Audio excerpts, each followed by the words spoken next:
Welcome, this is Will Allen with Sentara Capital. As we enter October, we wanted to give you an investment update looking at the returns from the just completed third quarter, as well as discuss some of the fresh economic data. Let's get into it.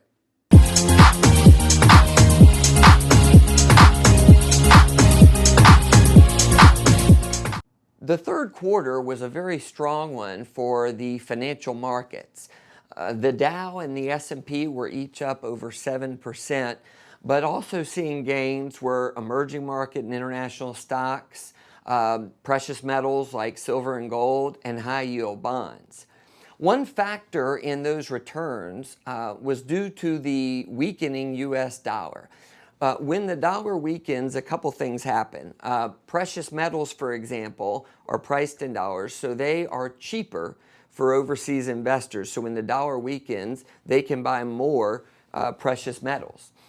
In addition to that, U.S. multinational companies who do a lot of sales abroad, those sales and profits, when they convert them back to U.S. dollars, they get a boost if the dollar has weakened. So that is something that will bear close watching, how the dollar fares here in the fourth quarter. I also want to mention that though the third quarter was really strong, September was not. September was a tough month for the markets. In fact, at one point during the month, the S&P, the Dow, and the NASDAQ all declined 10% from where they were early in September, though they regained a good bit of that ground late in the month. So as we get into October, it typically is more volatile, just like September. We'll keep a close eye on things. Let's take a look at some of the recent economic data that we have seen come in. And we'll start with U.S. pending home sales. You can see that this has grown 20% year over year, which is by far the best number we have seen in a long, long time. The bottom line is anything tied to the home is booming right now. So new construction, pending home sales, remodeling, all's doing very, very well. Part of that is people moving out of the cities into suburbs and some to rural areas, wanting more space, wanting some more areas outdoors. Part of it is people doing remodeling because they want to add an office onto their house as they work from home. But this is an area that has really been doing well and is a key part of the U.S. economy. We also have manufacturers' capital goods orders, new orders for capital goods. So that when you hear this, think buildings, machines, equipment, and you can see that this has really bounced back strongly from the decline we saw when the virus hit. This is an area we hope to see continue to do well as businesses are spending more money investing for their future. And then lastly, we have from the New York Fed, the weekly economic index.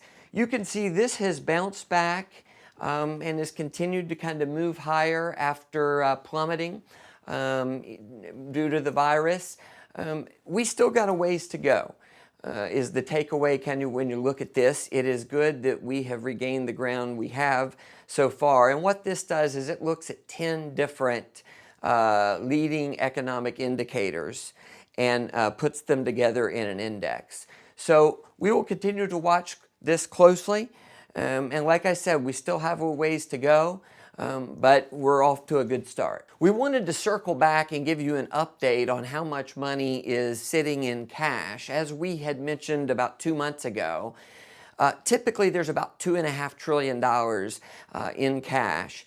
But that number soared to almost $5 trillion in the March-April timeframe as a lot of panicked investors sold and went to cash. In the last month or month and a half, we have started to see some of that money get reinvested, and cash levels have dropped to about $4.3 trillion, which is still a very high number. That's money that can still go into investments, and many times it will drive the markets higher. So this, again, bears close watching, but as long as that number of cash is declining, that should be a positive for investments.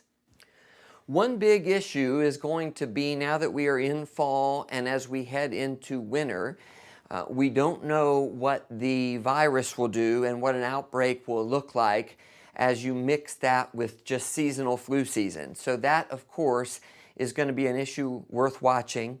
And based on what happens there will determine if cities or states have to do partial or full shutdowns. So that's going to bear close tracking, along with the medical news we get there. News continues to be really strong on a vaccine front.